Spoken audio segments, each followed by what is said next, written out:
Alrighty, it looks like we're live. So, I would like to speak about a phenomenon that I have been observing for the last number of years, particularly I'd say since COVID.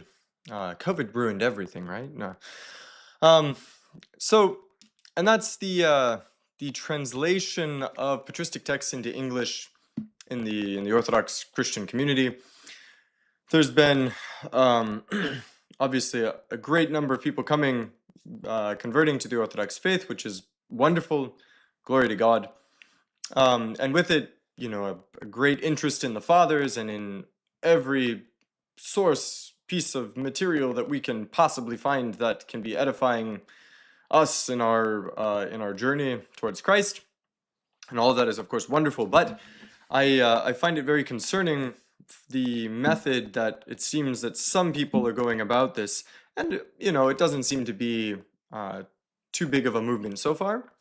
But I think it's worth addressing because there are those that are trying to labor in good faith, I suppose you could say, in translating and providing the patristic fathers in a beautiful, accurate translation in English, and it's very difficult, highly intensive labor, mentally and spiritually, and it takes a long time to produce a good translation.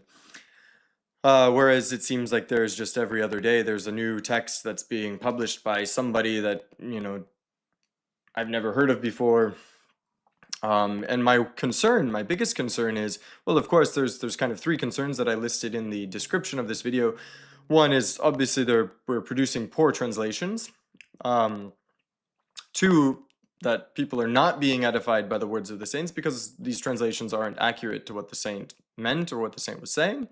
And three, that is the one that I actually find the most concerning, is that we're kind of burning people out with just the volume of literature that is now being published in English. And people, maybe they get through the whole work and they're not particularly edified by it. Maybe they are. Maybe they're very edified by it. But I think it's more likely that there'll be people that'll be underwhelmed by these translations. And then when a proper, good, beautiful translation is produced of these works, then people will be less enthusiastic about that publication. So I think we're kind of, we're getting ahead of ourselves, right? We're like what do they call it? They're putting the cart before the horse, right? And so, yeah, I wanted to discuss this. One of the biggest issues is actually that the large language models that are being developed and produced and used are extremely good, right? They're very, very, every day they're getting better and better. It's a whole nother issue with AI and the consequences that'll come from that and whatnot. So oftentimes, if you look at these translations, they'll be, in many cases, in many places, they'll be fairly accurate. It's a word for word, phrase for phrase, concept for concept translation. These language models are getting big enough now they have context of the theological works and the philosophical works, the history behind it. So oftentimes they're very accurate. But that's actually where, like, you might say this Trojan horse, or the danger of this all is that you get portions of these texts where there are inaccuracies, right? And obviously the people who are translating, quote unquote, who are using these, I'm assuming, I suppose, that are using these large language models are not aware of the actual significance of what's being said, right? And it seems benign, but it very significantly changes the meaning. If nothing else, it's not what the saint said or meant, right? Or what an understanding of the cultural context or the historical context would have given to, or would have changed kind of this phrase of what this saint was saying, or the church father, whoever it is that we're translating, right? I had a professor in my first year in university before I went to seminary, who was stunning, fantastic professor. It was a political philosophy class that I took, and we had a section on ancient Greece. We had a section on on the United States and a section on Russia. That's really not that relevant. The point is we had, we would read these original texts, for the Greek section, it was Aristotle's Politics, the oh my goodness, this was more than 10 years ago now, so I can't remember the other text. And then the main portion of the course was the Peloponnesian War by Thucydides. And then for the American, the original, the source text that we were using was, let's see, it was the Federalist Papers, The Spirit of the Laws, and John Locke's treatise. Oh, actually, I think I have those books up there. Yeah, there they are. Let's see, what else was in the Greek text? Maybe it wasn't. Maybe it was just the, oh, it was Plutarch's Lives. Is that one up there? No, it's not. It's Plutarch's Lives, though. It was Lycurgus and Solon, the lawgivers of Athens and Sparta. Anyway, I'm going through all of these texts just to point that we were reading all of these source texts, right? And then for the Russians, it was Marx and Engels, a portion of Marx and Engels, and then some of Lenin's letters, and then the Gulag Archipelago by Solzhenitsyn was the kind of the core text for that section of the class. Now, to my actual point, right? The point is that we would have to write essays based off of these source texts, and if we got a single quotation wrong, right, misspelling in a quotation, the professor threatened to dock us a letter grade for every quotation that was misspelled or misattributed, right? Because, and his reasoning was, you are misquoting someone, right? You're using someone as an authority to, to prove your argument as a source for your, your essay, and they never said that, right? So even if it's just a misquote, right, in the sense of a misspelling, it's a significant enough, mistake in academic research or in research in general that it's worth paying attention to, right? So, that stuck with me, and I think, it's an appropriate theme. It's an appropriate, attitude to have towards translation of patristic texts as well, right? We have to take this very seriously. It's not something that, especially I think those that are new to Orthodoxy, I don't know how many of these people are new to Orthodoxy, but I think, you really have to have gone through the cycle of the services, through the liturgical life of the church for a number of years, have been, reading these texts, what are available in English, or all the better if you're fluent in another language, to be reading, the fathers in another language before you start translating. So anyway, I do want to give a couple of examples that I have here pulled up, just because I think it's worth going through. So, that's me. I serve at the parish of St. Tikhon of Moscow here in Anchorage, Alaska, and so I have been considering translating a number of works of St. Tikhon. But it turns out that most of the texts that I was planning on translating have already been translated into English. Now, these texts actually I haven't been able to check the translation, because they don't give you a preview of the text. But these are a number of works of St. Tikhon that, are 50 pages, 40 pages, 78 pages. And they're all, $12, $13, $10. And so I haven't been able to check, but they were published in quick succession, which is suspect to me. I've tried to find who these people are. This is the page or the publication page of whoever this person is. Again, they may very well have done a perfectly good job, but I think we should also be, anytime I read a text, I always want to know who translated it and what their qualifications are. And it matters. It really does matter. If a person has, if they actually are fluent in the language, right? I think some people would say like, qualifications, they don't really matter, whatnot. Well, okay, look, I'm not saying that you'd have to have a master's degree or a doctorate in, philosophy to translate something, but you have to know the language, right? That should be a given.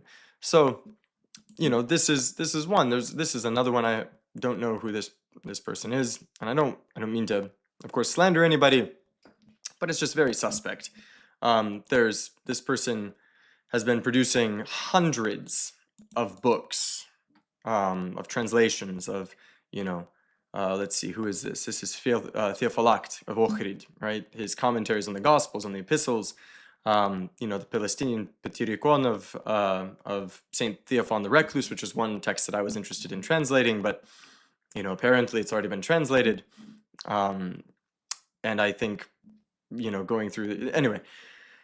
There's no introduction. There's no commentary on how it was translated. It's just the text itself, which I find I'm all against, or I'm very much against long introductions and putting our mindset onto the text and whatnot. I think it's silly when you have a text that's 50 pages and the book is 300, 250 pages of it is the introduction and thoughts of the author on the theology of this or whatever. But a 10-page introduction about who the person that translated it is, at least here at the beginning, what their qualifications are would be nice. Published by the Virgin Mary or whatever. No information about anything. This is already beginning the text itself. It doesn't say anything actually about the context of this Patyricon of Saint Theophan the Recluse, which is actually absolutely fascinating. This Patyricon, but I don't know how to say it in English. Should I say it with it? Anyway, this book was given to Saint Theophan during his time in Palestine as part of the Russian mission in Jerusalem. So in the 1740s, if I remember right. Saint Theophan was part of the mission that went there and started developing the Russian mission there. That's still there to this day. I served at one of the monasteries, the Gorny Monastery, for about a year as part of a long, convoluted process of trying to get my wife's immigration documents. But anyway, that's another story for another time. But it's a fascinating, actually, story about how he got this text and how he translated it, how it came to be, and how it was published. And none of that is included, right? It's just simply the text that has been translated. Let's see, there is the ones that really got me were the works of the Philokalia, right? It took 50 years for the Philokalia to be translated into English by the men that translated it. And apparently, this person translated the Philokalia, both, not only the Philokalia of Saint Nicodemus of Mount Athos, which differs from the Dobrotalubia, or the Philokalia of Saint Theophan the Recluse. Saint Theophan added, actually took out quite a few texts from Saint Theophan's, or Saint Nicodemus's version, and added many more texts in, and he kind of made it his own anthology and kept the name of the Philokalia, right? The love of the beautiful, which is the same as Dobrotalubia. So this person has translated both versions, which is like gotta be 3,000 pages worth of text in just a couple of years, while also producing these other books on the Holy Spirit. It's just stunning. This person's, apparently their fluency in Russian and Slavonic and ancient Greek and Serbian and the not modern Greek, but the the kind of the late Byzantine Greek. I mean, it's just shocking. I mean, I've spent years studying languages, and I'm not necessarily the greatest expert, but maybe. But I find it very, so it's a little bit suspicious, especially because there's absolutely no information anywhere about who this person is and why they're capable of producing so many works in such a short period of time. Anyway, again, I'm not trying to, slander anybody or say they're terrible people or anything like that. I just find it very interesting. This is another one. I was looking at a number of works also again of Saint Theophan the Recluse. Let's see, which one was it? Oh, it was again actually the Palestinian Patristic. This one is actually much more problematic because again, there's nothing said about who the translator is, what their capabilities are. But this one is actually this has a lot of inaccuracies in it just on the first pages without even having to go into it. So it says compiled and published in Greek by St. Paisios of Mount Athos, there translated to Russian by St. Theophan the Recluse, yada yada yada. It was not published by St. Paisios of Mount Athos. This date would seem to be having something to do with maybe St. Paisios Velichkovsky. But this Patyricon was definitely it's very unlikely that St. Paisios ever saw it. And it definitely wasn't compiled or published by him. It's St. Theophan is actually documents, who gave him this book, this text, and under what conditions, and its comparability or its its comparability to other Patyricon of the time in Egypt, in the Vatican. So this is just completely inaccurate. And then when you come to the table of contents, it's very confusing because it doesn't actually follow the order of the Russian. First of all, there's a portion here that is skipped of St. Theophan's introduction to the book itself, and then there's at least, if nothing else, I haven't spent the time to actually look into it, but if nothing, at the bare minimum, the order of the texts has been very, very much reordered, or it's actually not it's not accurate. So let's see. I hope this is still showing. Do I have anybody? Oh, I have a couple of people on here. Okay. So this person also again has apparently published the Philokalia of let's see, I don't know which version, if this is the Athonite Nicodemus version or if this is the Theophanite version. But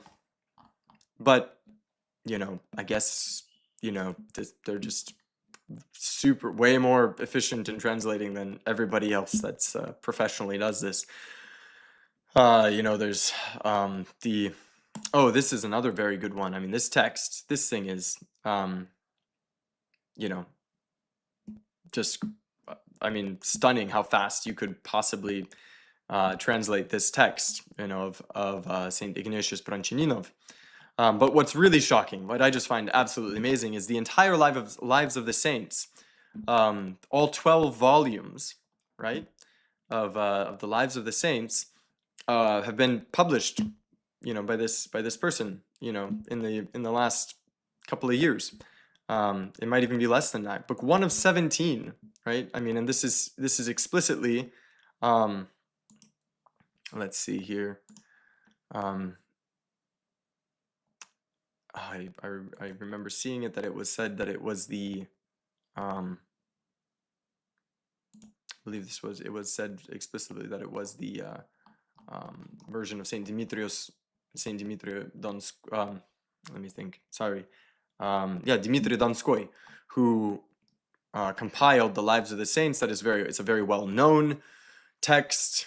It's the black books of the lives of the saints that's been being produced for 25, 30 years, maybe.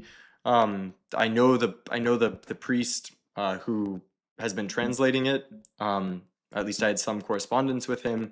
He spent the latter half of his life dedicated to this, and all of a sudden, we can just do it in a matter of, a few years. I can't seem to find it exactly, but let's see here.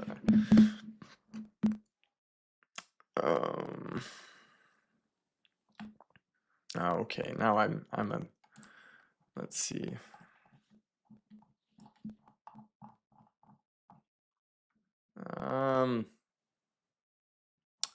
Where did this go? Now I'm embarrassed. I did do this spur of the moment. I remember seeing, see, it says book 1. Anyway, it's not that important, I suppose, but just, you know, again, I've looked who this person is up. I no idea who they are. They might be a wonderful person. Um, but I just find it very, very strange that, people who um oh, I hope that apologize to grow your channel. Okay, yeah, it comes up here. Okay. So, I just find it very strange, that people that, apparently seem to have no qualifications are able to do this. So, I wanted to address that. There's actually even in the more well-known publications, I would also like to say a word of warning. I find it seems a bit, I think there's this craze of like, oh, everyone's so interested, we can, let's I'm not saying that people are like, let's make a bunch of money off of this, but there does seem to be this excitement and just trying to produce stuff without really being careful about the translation. I mean, I remember I was reading a translation of by a very well-known publisher, recent publication of one of the works of one of the Russian saints, and there was just in the first sentence of one of the preview of the chapters, there was like two very awkward. It was just awkward, right? It was like, with understandable perturbance, and in Russian it was с понятным. Oh, now I can't remember exactly, but it was с понятным смущением. The word that really matters is смущение, right? Смущение is not perturbedness has a connotation of kind of negativity, right? It's like I'm a little bit disturbed, but frustrated, annoyed, right? Perturbed, I would associate with annoyed. Смущение has much more to do with a kind of a trepidation, kind of like, oh, a little bit of you might say, what is that called? The imposter syndrome, might be a little bit of a word appropriate for kind of, a feeling of смущение, right? Kind of, awkward, not, confidence, a lack of confidence, you might say, right? And then also instead of the word when Russian was cafedra, he and they chose a oh my goodness, rotrum, oh my goodness, what was the word? Rostrum, which is a raised platform. And I can understand why you would have chosen that word, but if you studied in Russia ever, in any classroom, they have these lecterns, is what it is. It's a lectern, right? This saint was saying, that as he stood upon this lectern, or took the lectern, sat for the first time at this lectern, yada yada yada. Maybe I'm nitpicking, you could say, but there's to me it seems very awkward, right? And I suppose that gets into also a little bit of translation theory, right? How should we be translating? This should be a discussion I think we should, as translators, we should be having what is the best way to translate into English, right? There's kind of extremes. On the one hand, you have the extreme of literal, hyper-literal translation. I was talking with a very good friend of mine and actually kind of a helper in my translation endeavors, maybe an editor. There's this hyperliteral translation where it's word for word, morpheme for morpheme.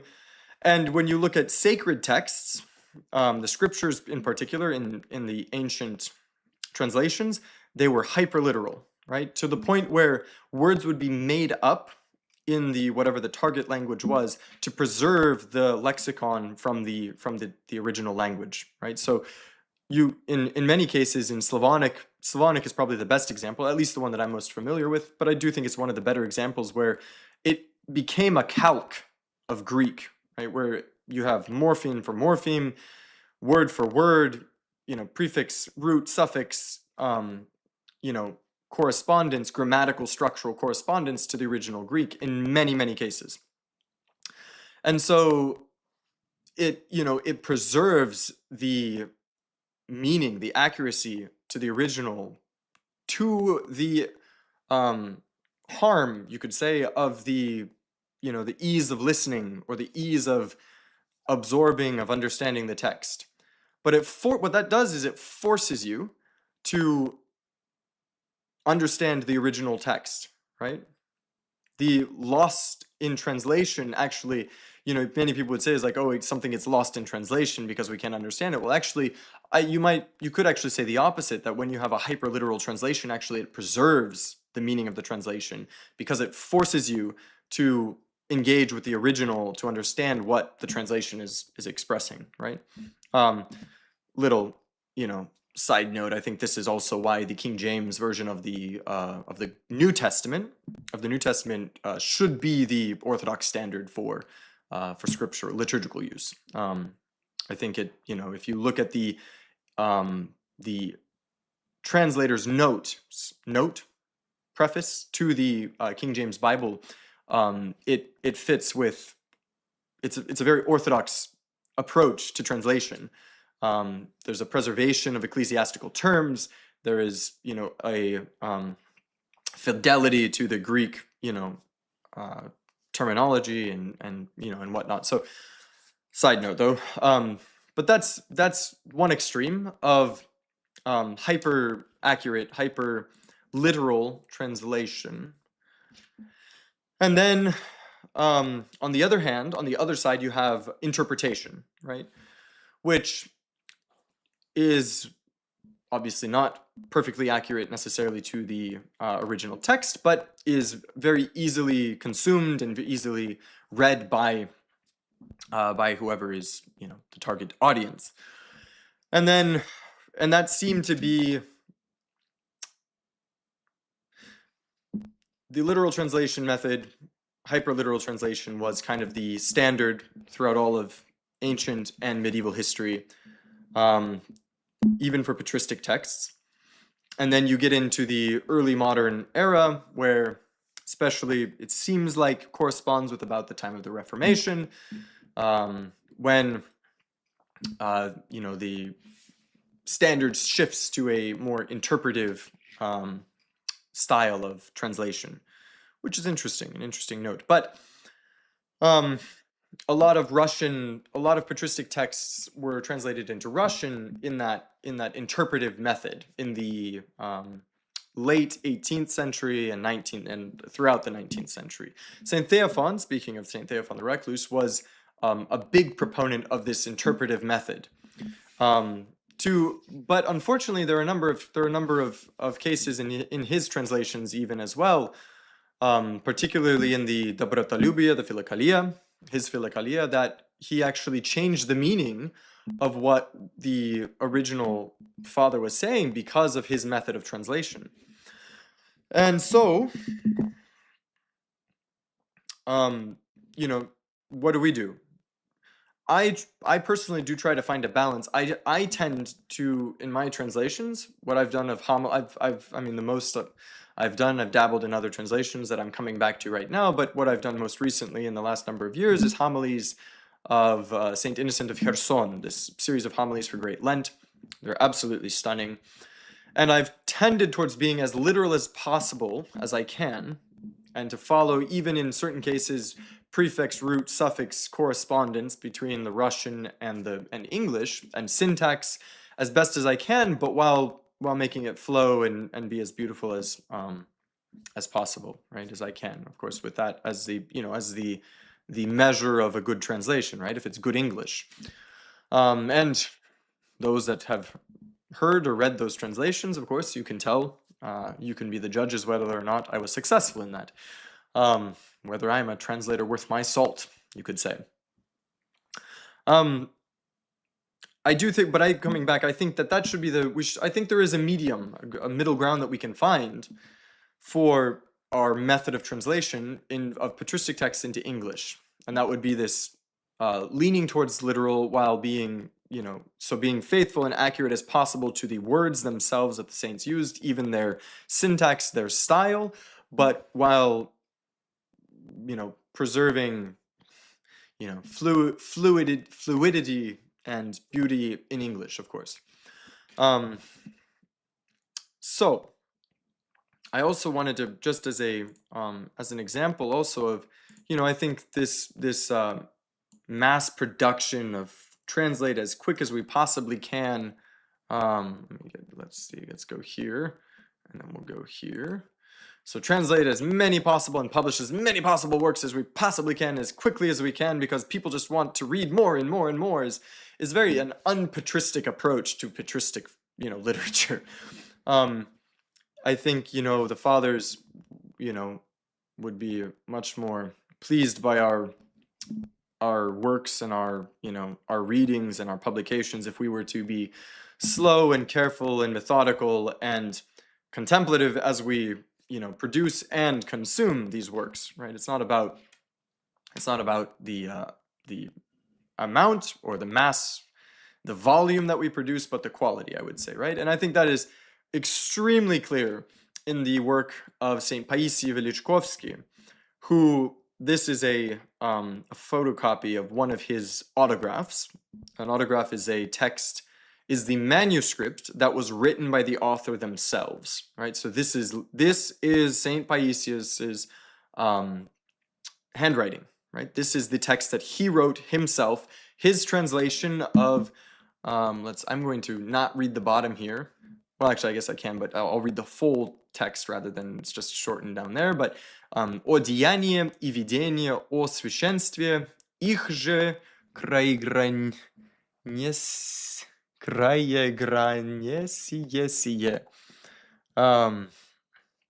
That is a difficult word. I actually don't know what that means. Should have thought of that before I went live. But this is about the acts and visions on the priesthood. See, I believe this. Anyway, it is of the Venerable Father Lazarus and Barlaam, Theognost.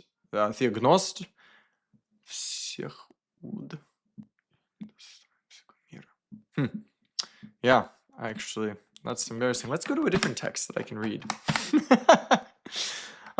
That's not what I wanted to point out, though. So what I wanted to point out is, if you see here in this autograph of Saint Paisi, there are portions that are completely blotted out with ink, right? I mean, that is not just a line through, right? Like we're supposed to do in school, so that the teachers can read what we had written before we realized it was wrong and we crossed it out, right? That is a just straight up blotch of ink that just makes whatever was written under there completely illegible.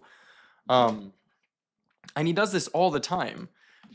And my impression, my understanding of that is that Saint Paisi was so careful with his translations, and this is very clear in his writings of what he said. I mean, this would be accurate according to what he himself said about his translations. He never wanted his translations to be mass produced and shared with everyone. He wanted them to be just for his monastery, just for his disciples. Because he wasn't confident in his own abilities. He was a stunning, phenomenal translator. Saint Ignatius Branchaninov, Saint Theophan the Recluse, the Optina elders rave about Saint Paisius Velichkovsky's translations into Slavonic. And yet he himself was fearful that he would misinterpret, mistranslate these holy fathers, these ancient fathers. And so when he would correct his translations, he made sure that you could not understand the mistake that he had made, right? And these are all photocopies of his autographs, right? I mean, you can see it all over the place, right? Just crossing it out, blotching it out, making sure it's just absolutely illegible. Um, these autographs are in this 2-volume series of the Philokalia of Saint that was um, compiled recently. It's since Saint Paisi, also kind of side note, but Saint Paisi, of course, his translation of the Добротолюбие, the Philokalia, into Slavonic was never actually published. He sent many of his manuscripts, this is fairly well known, he sent many of his manuscripts by the request of the Archbishop of Petersburg, I believe it was Gabriel, or Metropolitan of Petersburg, requested them to be sent to him, and so that he could publish them as a corresponding text of the Greek Philokalia. And when he got them, when Metropolitan Gabriel got them, he gave them to a committee, a translation committee that had monks and holy elders on it, but also theologians and ancient Greek specialists and whatnot. And they went through and edited Saint Paisius's translations, and then published those texts. And so it would never before until this volume came out were the actual translations of Saint Paisius himself published. So this is actually, I think, of all the books in my entire library, this, and it's the first volume, is my most precious possession, since it's the very words of or very translations of Saint Paisius himself. So I see one question here that I will get to in just a moment, but in the end, I wanted to also invite people to join my school channel, or the school channel of OCD. I mean, we do have a little bit of a team that is coalescing right now, that are working on translations mostly from Russian and Slavonic into English. And if you want to be part of that process, part of the community, and participate in the process of translation, we'll have some exclusive calls with the translators, me and another gentleman who is my good friend who is helping out. And then, the other things where hopefully the community will vote on whatever texts they would like to see prioritized to be translated. And then we'll also, my plan is to have a little bit of a book club coffee hour of a patristic text that we want to go through and read, and we'll meet and discuss it, and hopefully also look at the original Russian, Slavonic, Greek, Latin, whatever the original language is, and discuss some of the nuances of the language, that isn't quite conveyed in the English. And then for the higher tier, you could say, we have a second premium tier, you might say, that if you would like to support this mission, this endeavor, this project more, those people will get a limited edition numbered hardcover, collector's edition of every single translation, every single publication that we publish, while your subscription is active. And right now, for a very limited time, for the first 10 premium members, they will receive a discounted rate for life of $30 a month. After those 10 members, the price will go up $5 for the next 10 until we get to the actual price. Now, these books, as I said, they will be collector's editions. They will be very, very, very nice editions. I do bookbinding also in my free time, which I have very little of. But I dabble in bookbinding, so I really love very good quality, fine, well-made books. So I have that. I want to make sure that these will be lifelong companions for whoever gets them and for their children, God willing. So that's right now it's a really good deal because they will not be cheap, and they will only be available by subscription, right? So there won't be for sale anywhere. Of course, the texts will be published eventually, as other just a regular book, but these limited editions, versions will only be given to the premium members of our channel. So that's a little bit about that. We got a little bit of a, it looks like the stream is quite delayed, but do you work with other Orthodox apologetics to grow your channel? You know, I've gone through working on this channel for a number of years now. I find Orthodox apologetics to be very difficult. I don't, you know, I did a number of videos about one of these Protestant, guys who keeps like grifting off orthodoxy, it seems like. And, I got like, it was the most viewed video I ever had. I mean, I had like 10,000 views on it in like a week and a half or something like that, But I didn't really see that it was very productive. I think this is going to be much more productive. The community, I am hoping to grow, this community on school. We have some other plans also if people are interested in expanding the scope of that community to language learning as well, of different languages. We have some, specialists in Latin, in ancient Greek, Russian, Slavonic, that depending on if there's interest, we might try to launch some, some classes and some groups for that. But I'm not, I've kind of gotten discouraged, I suppose you could say, from the, I'm going to take this off actually. So we're going to do that. Let's see. There we go. I've kind of gotten a little bit discouraged from the YouTube scene. I think it's very divisive. That's the word I'm trying to look for. I find it very divisive and, not particularly productive, or edifying, beneficial.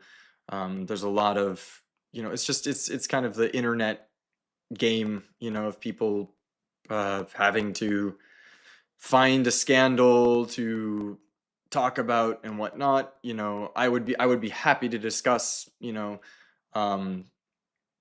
differences between Protestant and Catholic, theology and whatnot with people, but only if it's going to be a serious thing, not just kind of a back and forth, oh, he said this, he's wrong, whatever. If like, let's have a serious discussion, I'd love to do it. That was actually that was the first intention of this channel. OCD originally stood for Orthodox Catholic, and then we didn't define the D. We left it as, open for, discussion, debate, but we didn't want to be ecumenical about it. I had a couple of friends, Catholic friends. Oh, can I say Catholic friends? They're good friends. When we were in Jerusalem, I was studying at an institute there. We were all studying together, and we, on our trips, we would have discussions about the differences. They were very well read, young men in the Catholic tradition. And we'd have, debates about, the differences and whatnot. We'd openly call each other heretics, with love. And actually, I don't think they ever called me a heretic, because Catholicism does accept Orthodox Christians. But anyway, that was kind of the intention of this channel, to kind of have it as a debate platform. But we had one kind of show that we did that never actually got published. I do think I still have the video, the raw footage, but we never ended up publishing it. And then I kind of like, we moved on, and I kept the, I had been the kind of the pushing, I was pushing, the idea anyway. So nothing came of it. So I took it over and made it Orthodox Christian debate, dialogue, discussion, digressions, whatever it needs to be. So, any other questions? It looks like there's like a 10-minute delay on this on